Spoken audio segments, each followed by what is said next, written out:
Hey everyone, welcome to Gossify. Let's talk about the movie तू मेरी मैं तेरा तू मेरी starring अनन्या पांडे और कार्तिक आर्यन. एंड ऑनेस्टली ये डिस्कशन सिर्फ एक फिल्म तक लिमिटेड नहीं है. ये उस लार्जर प्रॉब्लम का रिफ्लेक्शन है जो बॉलीवुड काफ़ी टाइम से फेस कर रहा है, स्पेशली जब बात आती है अर्बन और मेट्रो सिटीज़ ऑडियंसेस को समझने की. सबसे पहले क्लियर कर देते हैं, तू मेरा मैं तेरी एक रोम कॉम है, कॉमेडी जॉनर की फिल्म है और इस जॉनर में कोई बुराई नहीं है. पॉपकॉर्न मूवीज़ का अपना एक स्पेस होता है. काफ़ी लोग थिएटर जाते हैं इसी माइंडसेट के साथ कि कुछ डीप या हैवी नहीं चाहिए, बस एक लाइट इंटरटेनमेंट चाहिए और after a hectic work day. और ये बिल्कुल वैलिड है. प्रॉब्लम यहाँ स्टार्ट होती है कि जब वही सेम कहानी, सेम स्ट्रक्चर, सेम जोक्स बार बार थोड़ा सा पैकेजिंग चेंज करके सर्व कर दिए जाते हैं. लड़का लड़की मिलते हैं, पहले नोक झोंक, फिर मिसअंडरस्टैंडिंग और फिर सडन प्यार हो जाता है. हम ये सब ऑलरेडी इतनी बार देख चुके हैं कि अब यहाँ पर प्रिडिक्टेबिलिटी सबसे बड़ी विलन बन जाती है. इस फिल्म में भी एग्जैक्टली वही फॉर्मूला रिपीट होता है. ऊपर से बॉलीवुड ओल्ड सॉन्ग्स की रीमेक्स, जिनको सुनकर नॉस्टैल्जिया फील होना चाहिए था, वहाँ से फोर्स लगता है. कार्तिक आर्यन को दिए गए डांस स्टेप्स खुद एक मीम बन के रह गए हैं. सोशल मीडिया पे लोग जेन्युइनली पूछ रहे थे कि ये अप्रूव कैसे हुआ, और जब ऑडियंसेस ऐसा पूछने लगे तो समझ लेना चाहिए कि कहीं ना कहीं तो डिस्कनेक्ट है. इसी बीच एक और नैरेटिव सर्कुलेट होने लगा कि ये फिल्म शायद कार्तिक आर्यन के अगेंस्ट किसी पर्सनल एजेंडा का रिजल्ट है, सिमिलरली जैसे सुशांत सिंह राजपूत के साथ ड्राइव मूवी के साथ हुआ था. लोग स्पेकुलेट करने लगे कि करण जौहर कहीं इनडायरेक्टली कार्तिक से बदला लेने की कोशिश तो नहीं कर रहे. अब ऑब्वियसली इस चीज़ का कोई प्रूफ नहीं है. धर्मा प्रोडक्शंस कोई विलन फैक्ट्री नहीं है, लेकिन जब एग्जीक्यूशन इतना कंफ्यूजिंग और ऑकवर्ड लगे तो ऑडियंस नेचुरली क्वेश्चंस पूछती है.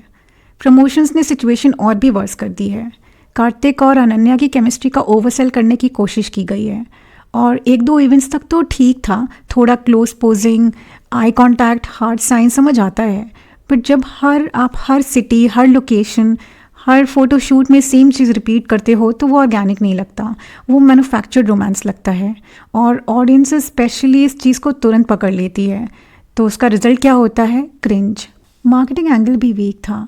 फिल्म का कोई स्ट्रॉन्ग हुक नहीं था जो बोले भाई ये कुछ नया है. ऊपर से धुरंधर जैसी फिल्म्स ऑलरेडी थिएटर्स में हैं और अच्छा परफॉर्म कर रही थी. इस वजह से तू मेरा मैं तेरी को लिमिटेड स्क्रीन्स ही मिले, और लिमिटेड स्क्रीन्स का मतलब लिमिटेड बज़. फिर वर्ड ऑफ माउथ भी नेगेटिव जाए तो गेम ऑलमोस्ट ओवर हो जाता है. ऑडियंस रिव्यूज़ भी काफ़ी ब्लंट थे. काफ़ी लोगों ने इस फिल्म को नील एंड निकी पार्ट 2 तक बोल दिया. मतलब आउटडेटेड ह्यूमर, क्रिंज एक्टिंग और 90s वाली स्टोरी टेलिंग जिसे आज का यूथ रिलेट नहीं कर पाता है. किसी ने लिखा कि मॉर्निंग शो में थिएटर्स ऑलमोस्ट एम्प्टी थे. किसी और ने बोला कि ट्रेलर देख के पूरी मूवी ऑलरेडी प्रिडिक्ट हो जाती है. यहाँ एक बहुत इंपॉर्टेंट क्वेश्चन उठता है, जब मूवी बन रही थी तब किसी ने ये रियलाइज़ क्यों नहीं किया कि ये काम नहीं करेगी? स्क्रिप्ट नरेशन के टाइम, रीडिंग्स के टाइम, शूट के टाइम किसी स्टेज पे अलार्म नहीं बजता क्या? और यहाँ आता है बॉलीवुड का सबसे uncomfortable truth, indirect pressure. Actors हमेशा सिर्फ स्क्रिप्ट के बेसिस पे डिसीजन नहीं लेते. कार्तिक आर्यन का धर्मा के साथ पास्ट कॉन्फ्लिक्ट याद होगा ना. दोस्ताना 2 के टाइम जो हुआ था उसके बाद कार्तिक को अनप्रोफेशनल लेबल करने की कोशिश हुई थी, लेकिन ऑडियंस डम नहीं है. लोग समझ जाते हैं कि यहाँ पे पावर डायनेमिक्स का गेम चल रहा है. कार्तिक उस वक्त ऑलरेडी ऑलमोस्ट 10 ईयर्स इंडस्ट्री में काम कर चुके थे. दूसरी तरफ स्टार किड्स को क्वाइटली प्रोटेक्ट भी किया गया था. फिर भी कार्तिक ने अपने दम पर बॉक्स ऑफिस रिजल्ट्स दिए. जब ये नैरेटिव बाहर आया तो सिंपैथी कार्तिक के साथ गई, करण जौहर के अगेंस्ट.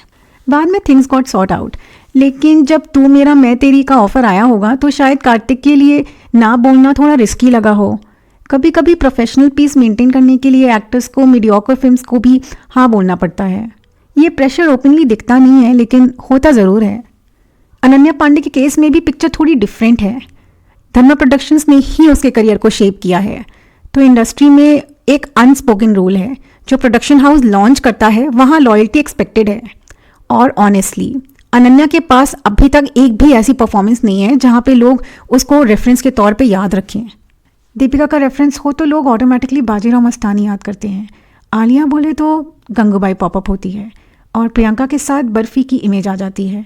अनन्या के नाम के साथ अभी तक ऐसा कोई भी रोल नहीं जोड़ा है जो इंस्टेंटली रजिस्टर हो जाए. और शायद इसी इनसिक्योरिटी की वजह से वो सेफ फिल्म कर रही है, नोन प्रोडक्शन हाउसेज और लिमिटेड रिस्क लेना प्रेफर करती है। बट ये सेफ्टी ही लॉन्ग टर्म में प्रॉब्लम बन जाती है। पीआर एक्टिंग को रिप्लेस नहीं कर सकता, ऑडियंस को डिफरेंस समझ आता है। कार्तिक भी इस पॉइंट पे एक सिमिलर फेज में है। कॉमेडी रोमांस उसकी स्ट्रेंथ रही है, पर वही उसका ट्रैप भी बन रही है। इनिशियली लोगों ने उसका सपोर्ट किया क्योंकि वो एक सेल्फ मेड है। भूल भुलैया 2 के टाइम जब अक्षय कुमार को रिप्लेस किया था, तब भी ऑडियंस ने उसको बेनिफिट ऑफ डाउट दिया। लेकिन ये गुडविल इनफाइनाइट नहीं होती। सेम चीज़ सलमान खान के साथ हुई थी। दबंग फ्रेश था, बार बार रिपीट हुआ तो प्रिडिक्टेबल बन गया। जब तेरे नाम जैसे रोल्स आए थे तब ऑडियंस ने एक डिफरेंट सलमान देखा था और अप्रिशिएट किया था। कार्तिक को भी वही रीथिंक करना पड़ेगा। धर्मा प्रोडक्शंस को भी सेल्फ ऑडिट करना चाहिए।